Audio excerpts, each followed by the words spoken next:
আজকে সকালে বেশ চটপট ঘুম ভেঙে গেছে। দেখি রিমু এখনো ঘুমিয়ে আছে। তো বাইরের আবহাওয়াটা দেখছিলাম। আর বাবা একটু জায়গায় যাবে, কয়েকটা জায়গায়, সেজন্য বাবা ঝট করে রেডি হয়ে বেরিয়ে গেছে। মশারি-টশারি ভালো করে গুছিয়ে দিলাম। কিছুটা গোছানো ছিল না। যাই হোক, তারপর ভাবলাম বাগানের দিক থেকে একটু ঘুরে আসি। বাবা এটা গতকাল ভালো করে এভাবে বাঁশ দিয়ে ঘিরে দিয়েছে আর বেঁধেও দিয়েছে। টুকটাক যেখানে বাঁধা ছিল না সেটা হয়ে গেছে আজকের না, গতকাল বিকেলে। সকালেও কিছুটা অংশ করেছিল, তো আমি দেখিনি আগে, এখন দেখে নিলাম ভালো করে। সেজন্য বাগানের ভেতরেও কিছুটা অংশ দেওয়া আছে, উল্টো দিকটা দেওয়া নেই। তারপর ঘরে এসে দেখি মা রেমুকে মুড়ি দিলাম, আর আমি এই যে বিস্কিটটা নিয়ে আসছি, মুড়ি খাচ্ছি বলে সেজন্য দিইনি, দাঁড়িয়ে আছি। এদিকে মুখ তুলে মাঝে মধ্যে দেখছে। যাই হোক, তো ভেঙে যখন ফেলেছে বিস্কিটটা এবার দিয়ে দিই ঝটপট। আর যেহেতু সেই আগের বিস্কিটগুলো নেই, মানে বেকারের বিস্কিটগুলো, তাই হ্যাপি হ্যাপি বিস্কিটই খাবো। মাও একটা নিয়েছে, আর যে কয়েকটা আছে তার মধ্যে থেকে এখন আপাতত একটাই নিলাম। ঘুরিয়ে ফিরিয়ে কত রকম ঢং করে খাচ্ছি। এদিকে মা দুটো মিষ্টি দিয়ে মুড়ি দিয়েছে, কিন্তু তবুও দেখো আমার একটা মিষ্টি শেষ হওয়ার পর আবার বাদাম ভাজা নিতে ইচ্ছে হলো। খাওয়া দাওয়া শেষে ওষুধটাও খেয়ে নিলাম, আর তারপর একটু ভিডিও করছিলাম। এদিকে ব্যাগটা ধোয়া হয়ে আছে কাল থেকেই, কারণ সেদিন যে বইমেলায় গেছিলাম, আসার পথে মিষ্টির রস পড়েছিল অল্প, সেগুলো রোদে দিয়ে এখানে সমস্ত বিছানাপত্র রোদে দিলাম। আর যেমন দূরে ওই যে বসে আছে, ওকেও দেখছি বসে বসে। তারপরও আমাকে দেখতে পেয়ে শুয়ে পড়েছে। এদিকে খাওয়ার জন্য চিৎকার করছিল বলে মুড়ি দিলাম, একটু খাওয়ার পর পাখিগুলো এসে খাচ্ছে, ও চলে এসছে। তো যাই হোক, বাবা আবার ফোন করেছিল, একটু কথা ছিল, সেগুলো শেষ করে ভিডিও করে নিলাম। আর মা এই যে একটা চালতা কুড়িয়ে এনেছে, যে কয়েকটা বিস্কিট ছিল মাকে বলছিলাম নেবে নাকি, মা বলছিল একটা দে। তো মাকে একটা দিলাম, বাকি দুটো আমি খেয়ে নিলাম। প্যাকেটের মধ্যে যে কাগজগুলো ছিল সেগুলো ভাবলাম ফেলে দিয়ে রেখে বা কী হবে। তারপর এদিকে তেলও নিয়ে গেছে, তেলটা মেখে নিলাম ভালো করে চুলে দিয়ে। এখানে স্নান করে নিয়েছি। মা এখানে কিছু হলুদ পরিষ্কার করছে, এগুলো পুরনো হলুদ, তো কী হবে জানি না।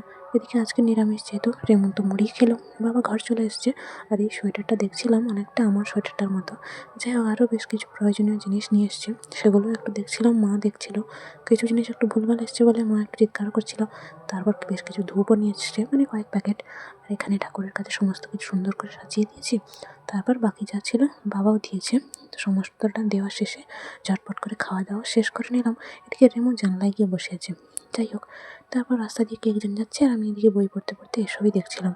এদিকে বাবা বলে ডাব খাবি তো ঝটপট আয়। মাও নিয়ে আসছে ভেতর থেকে দুটো, আমি এই কাঁদিটা নিয়ে আসছি। ডাব খাওয়া দাওয়া শেষ করে রেমুকে আবার একটু মুড়ি দিতে হলো। মুড়ি খাওয়া শেষ করে ও এসে ঘরে ঘুমিয়ে পড়েছে। আর আমি সেই দেখো, সেই সোয়েটার নিয়ে ঢং করছি। এদিকে দেখছি ওদিকে দেখছি, গন্ধ শুকছি, ভালোই লাগছে। এদিকে কিছুটা বইও পড়ে নিলাম, আর মার চোখে ওষুধটাও দিয়ে দিলাম।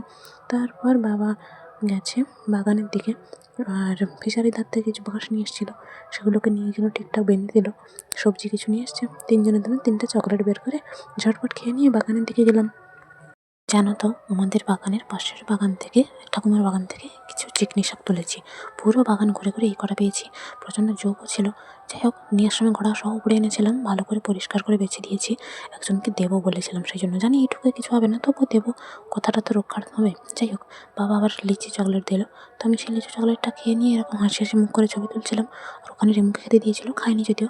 বাবা এই যে এই দিকটায় পুরোটাই বাঁশ দিয়ে দিয়েছে সুন্দর করে ঘিরে, তবু অনেক জায়গায় খোলামেলা হয়ে আছে, সেটাই দেখছি। এদিকে ঘরে ফিরে ভালো করে কুঁড়িগুলো সাজিয়ে দিলাম। মাও আজকে ধুনো দিয়েছে সন্ধ্যার সময়। তারপর এই যে খাওয়া দাওয়ায় আলু ওলকপি ভাজা, মুড়ি আর চা। তারপর মা এখানে আনাজ কাটছে, আর আমি শাক দেখছি। সময় করে ওষুধটাও খেয়ে নিলাম। আর মা একটা শাড়ি বের করেছে, কারণ এক জায়গায় দেওয়া হবে, যদি যাই, না গেলে দেওয়া হবে না, মানে কোনো ঠিক নেই আর কি, এরকম একটা ব্যাপার স্যাপার। যাই হোক, এদিকে মা বসেছে আবার কী সব সেলাই ফোড়াই নিয়ে। রাতের খাওয়া দাওয়া হয়ে গেল, আর এদিকে আমি আজকে একাই খেয়েছি। এখন আমি একাই খাই, মা খায় না। যাই হোক, আমার সে একদিন খাওয়ার শখ উঠেছিল বোধ হয়। এদিকে কুঁড়িগুলো প্রায় ফুটে গেছে সব। জামা বের করে রাখা হয়েছে, যেহেতু কাল পুজো, দেখা যাক কী হয়। মাইকও পাচ্ছে। মাকে ওষুধ লাগিয়ে দিয়ে শুয়ে পড়লাম তাড়াতাড়ি। টাটা।